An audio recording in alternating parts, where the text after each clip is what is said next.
artículo de evolución experimental de Cagüey y colaboradores en el 2012. Para ello pues necesitamos definir primero qué es la evolución experimental. Entonces Levski y colaboradores en el 2013 dieron a conocer que el concepto de evolución experimental hace referencia a la comprobación de hipótesis evolutivas en el laboratorio, es decir, la replicación de procesos naturales en condiciones in situ con poblaciones experimentales.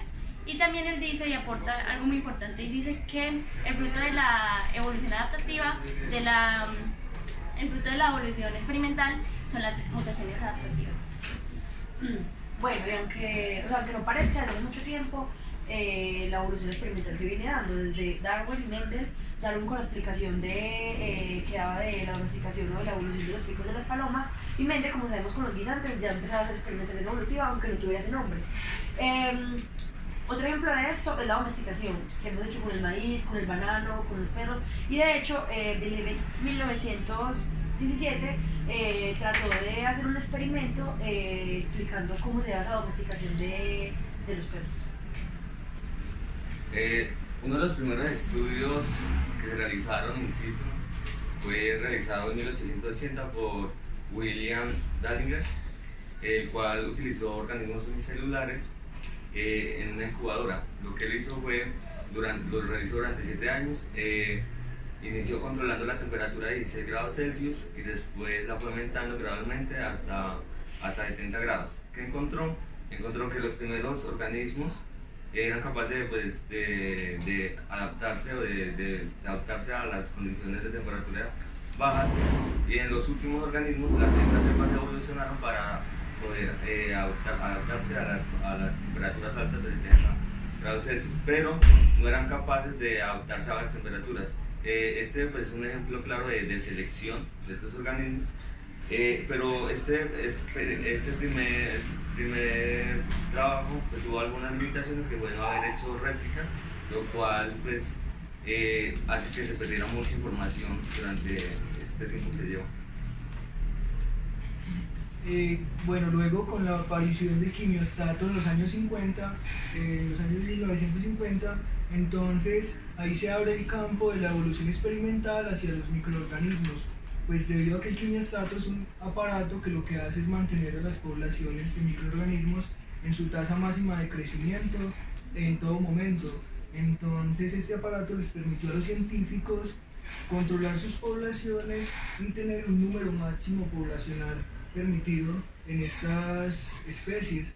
Entonces, uno de los primeros estudios pues, fue con E. coli, y lo que hacía era intentar modificar el metabolismo de estas bacterias. No se enfocaban tanto en el proceso evolutivo como tal, sino en el resultado de la evolución, porque ellos sometían a estas bacterias a una presión y ya lo que querían era adquirir un nuevo producto metabólico de estas. Ya luego, por ejemplo, Lenski en el 88 lo que hace es 12 cepas de E. coli, las mete en un quimiostato y lo que hace es controlarlas constantemente hasta el día de hoy. Hoy llevan aproximadamente 70.000 generaciones desde que se empezó el experimento y se han visto diferentes mutaciones adaptativas y se ha podido comprobar la evolución experimental de estos microorganismos en el laboratorio. Quizás la especiación no, porque esto tarda más, pero quizás en algunos 100 años o algo, o quizás al someter estos organismos a otra presión, se puede dar el proceso de especiación, lo cual no se ha visto hasta ahora en evolución experimental. Solamente se logran como obtener variedades, pero no especiación como tal. Bueno, y ya en la actualidad, Barrick y Lenski hacen una recopilación de todos los experimentos de evolución y los agrupan en 3 tipos. El primero son las acumulaciones de mutaciones, el segundo son los experimentos en cultivo continuo y el tercero son los experimentos en transferencia en serie. 2 ejemplos destacables son experimentos de interacciones evolutivas, innovaciones evolutivas. ¿Qué quiere decir?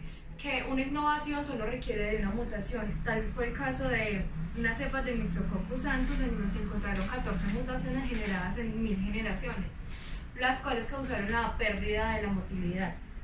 Después llegó una mutación, solo una mutación, la cual restauró otra vez estado función de la motilidad. Otro es el caso de los hipermutadores.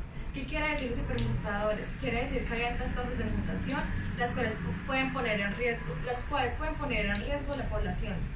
Un ejemplo de ello son las poblaciones de E. coli, las cuales se vuelven como menos evolutivas para evitar la carga genética. ¿Cómo hacen eso entonces? Después de 1000 generaciones, ellas generaron una mutación del gen MUT-T, causando un aumento de 150 veces las tasas de mutación en la población. Después llegó otra mutación paralela del gen MUT-Y. ¿Qué hizo eso? Hizo como un auto-stop. ¿Qué quiere decir eso? Que una o más mutaciones benéficas hicieron que se redujera a la mitad las tasas de mutación que ya había provocado el gen anterior.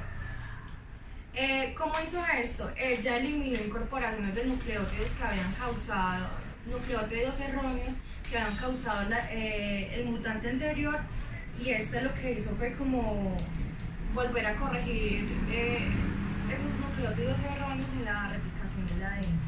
De lo que hemos hablado, entonces podemos decir que sí, que los procesos evolutivos sí pueden ser replicables en los laboratorios. Sin embargo, podemos encontrar debilidades que tienen esos experimentos ex situ. Uno de ellos es que representar la naturaleza o los escenarios naturales en un laboratorio es complicado, ¿cierto? Otra cosa que considero que puede ser simplista es la utilización de organismos modelos. Entonces, esos organismos modelos no se pueden extrapolar a otras hipótesis, pero al tener desventajas también tienen sus ventajas. Y es que son organismos que tienen una historia de vida que puede ser replicable, que se replican rápido, que tienen reproducción a corto plazo, entonces podemos ver la evolución en corto tiempo, ¿cierto? Bueno, otra de las debilidades que tiene la evolución experimental es, por ejemplo, la especiación, que nunca se ha llegado al grado de divergencia para generar la especiación, simplemente que se han generado variedades nuevas de los organismos que están ahí. Por ejemplo, un estudio realizado por Lenkis en el 2013 decía que, por ejemplo, él hizo un experimento con Escherichia coli entre 1988 y 2010, y él encontró que hubo muchas variedades de Escherichia coli, mas no encontró la especiación. Entonces es muy grave, pues, una debilidad que tiene la evolución experimental para la Evolutivos de los microorganismos nos permite predecir o desarrollar diferentes vacunas. Otra oportunidad sería que conocer las interacciones dinámicas de los distintos ecotipos de las poblaciones. Un ejemplo de ello son las Pseudomonas fluorescens, en donde se crean microambientes distintos en un matrismo agitado, en donde se crean tres ecotipos. Uno en la parte de abajo que, o sea, serían como pseudomonas anaerobios, en la parte media facultativas y en la parte de arriba aerobias. Esto nos podría ayudar, o sea, eso podría ser replicado en otros organismos para saber cómo actúan estos ecotipos. Bueno, en cuanto a las fortalezas, la evolución experimental pues tiene unas muy importantes, que es la realización de bueno, en cuanto a las fortalezas tenemos algunos factores importantes, como la realización de algunos experimentos bajo las condiciones que el investigador requiera o considere necesarias, mediante la manipulación de variables, que pueden ser variables ambientales como temperatura o otro tipo de variables como nutrientes. También nos permite realizar las predicciones adaptativas como que tienen estos organismos a las diferentes presiones selectivas. Un ejemplo de estos es el de Peter Len en el 2015, el cual trabajaban con bacterias. Ellos tenían bacterias aerobias y las sometieron a condiciones anaerobias, las cuales pues cambiaron sus rutas metabólicas para adaptarse a estas condiciones. En el caso de las amenazas que nos presenta la evolución experimental, pues yo creo que la principal es el conocimiento quizás que estemos adquiriendo no sea extrapolable a la naturaleza. Y esto porque debido a que los experimentos de evolución son muy simplistas y tienden a omitir muchas variables y características que se dan en el ambiente natural. Entonces, ¿a qué me refiero con esto? Que quizás las especies que estemos tratando allí aisladas vayan a reaccionar de una manera diferente cuando sean liberadas o cuando sean utilizadas con alguna aplicación científica. Entonces, ¿a qué me refiero? Que las interacciones que puedan producir otras especies con estas puedan alterar de cierta manera los los ciclos del ecosistema y ver afectado así a muchísimos organismos que no tengan una interacción directa con este.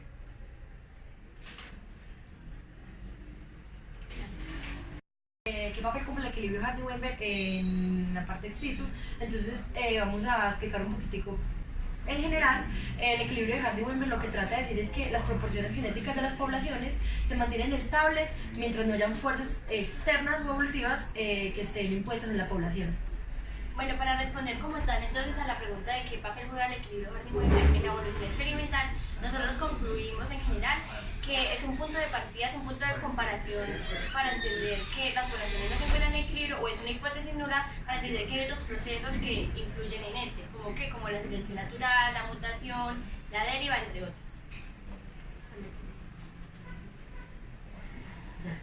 Ahora la otra De que si una población podría estar en equilibrio, pues sabemos que es muy complicado porque siempre vamos a estar expuestos a factores o fuerzas que nos estén influyendo en el cambio. Pero sin embargo sabemos que hay algunos genes o algunos factores que se mantienen en equilibrio en la parte del laboratorio y en la parte externa. Bueno, a nivel ex situ han encontrado, por ejemplo, han cogido ciertas poblaciones de albinismos que han encontrado que cumplen con los supuestos de Hardy-Weinberg. Por ejemplo, a nivel ex situ es más fácil, por ejemplo, cumplir esos supuestos porque usted puede, digamos, controlar ciertas variables en el laboratorio, por ejemplo, que la población sea más grande, que haya aleatoriedad reproductiva, que haya estabilidad en las frecuencias alálicas y fenotípicas, mientras que a nivel in situ es muy complicado encontrar una población o un gen con equilibrio de Hardy-Weinberg. ¿Por qué? Porque, digamos, ese animal o esa persona no se va a parear con cualquier persona, No, porque antes del equilibrio va a haber como una... Es que yo, por ejemplo, Va a haber una reproducción selectiva, puede haber reproducción, apareamiento selectivo. selección de Char, etc. Sí, va a haber una selección, entonces no es con cualquiera. Por ejemplo, una población aislada va a haber mayor endogamia y eso es lo que se evita con el equilibrio de Hardy-Weinberg. Entonces, por lo tanto, a nivel in situ van a haber muchas transformaciones de Hardy-Weinberg, entonces y que van a haber más presiones. Pero aunque yo creo que hay varios genes que a nivel ex situ en la naturaleza no van a tener tanta presión.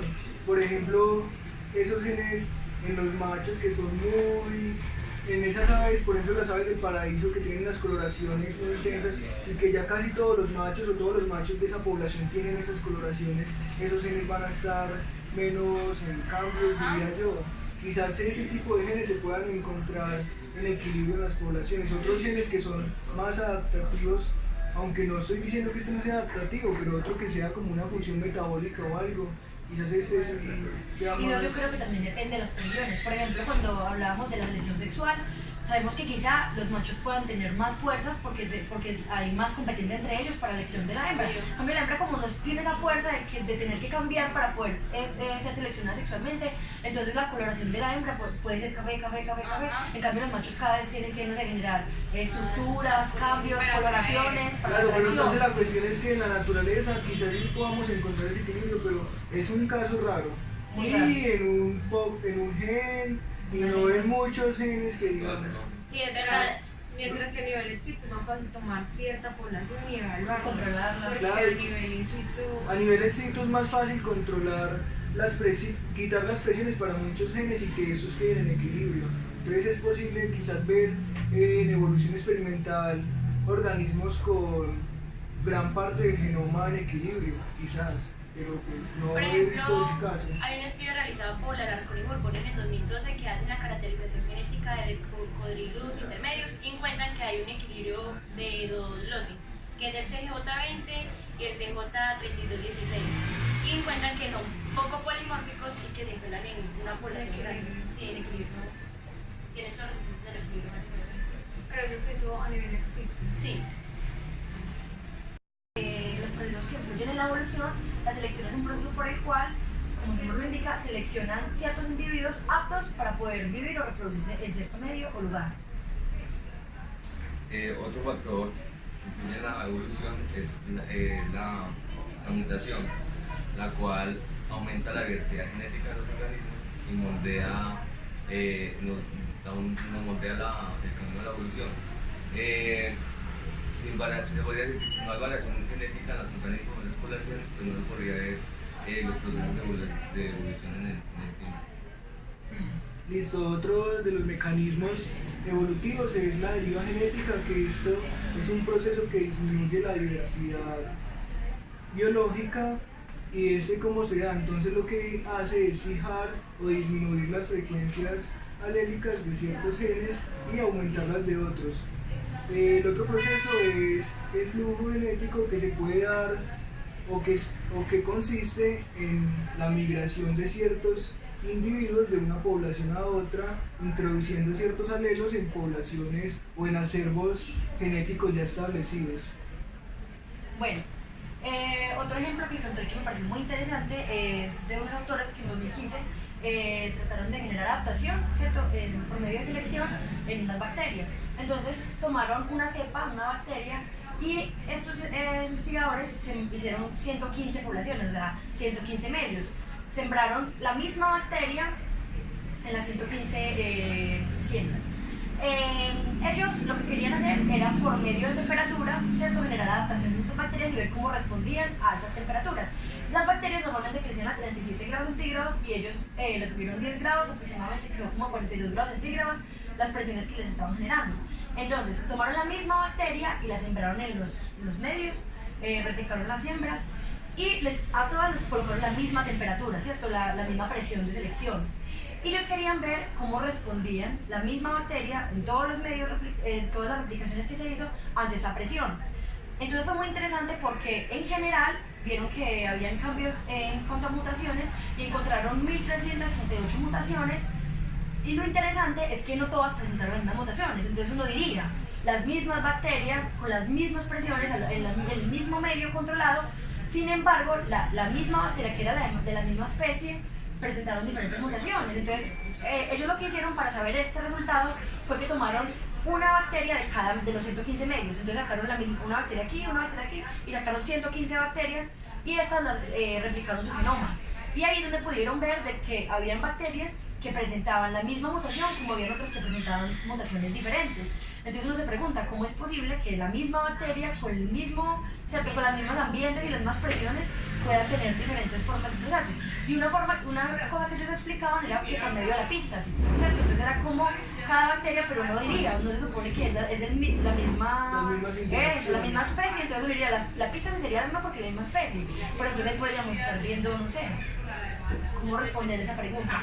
Y otra cosa es que ellos explicaban era por medio de las mutaciones. Entonces sabemos que hay mutaciones dirigidas, pero también hay mutaciones al azar. Entonces podríamos esperar de que quizá algunas bacterias tuvieron esas mutaciones al azar y de pronto esas no las tuvieron. Entonces por eso había variaciones. Bueno, otro ejemplo que da sobre la selección sería un estudio realizado por Garland y en el 2010, donde ellos tenían ratones de laboratorio, donde les generaban unas unas presiones de selección. Entonces los hacían correr sobre un rodillo y seleccionaban a los que corrían más rápido, pero para eso les daban por cada vez que corrían más rápido les daban un pedazo de comida para obtener energía. Después de varias generaciones se dieron cuenta de que estos ratones corrían obviamente más rápido, pero que se le había modificado o habían dado unos rasgos adaptativos, que era el aumento del corazón, que era un tamaño más grande, y en las partes traseras los huesos de las patas habían crecido más. Entonces yo creo que no solamente se puede ver un solo proceso en evolución experimental, sino que son procesos de conjunto, o sea, selección conlleva mutación, y yo creo que en todos los procesos también se puede ver selección con otro proceso de los mecanismos evolutivos, para lo que va a explicar. Sí, y eso también se puede ver, por ejemplo, en el ejemplo de las bacterias, porque ellos esperaban de que hubieran ciertas características y que todas presentaran las mismas. Entonces ellos dicen, ellos imponen ciertos caracteres, imponen temperaturas grandes, cierto tipo de selección, pero los resultados pueden ser muy variados. O sea, ellos pueden esperar mutaciones, pero miren todas las mutaciones que se encontraron. Bueno, y por ejemplo, lo que dijo mi compañera anteriormente, no siempre se lo va a actuar solo una fuerza evolutiva, puede que actúen dos. Y un caso de ello es la selección y la mutación. Bueno, si estas dos fuerzas evolutivas van hacia la misma dirección, se van a encontrar mayores cambios en las frecuencias alélicas o cambios más rápidos. Mientras que si la selección y la mutación tienen efectos opuestos en la población, puede crear un equilibrio entre esos.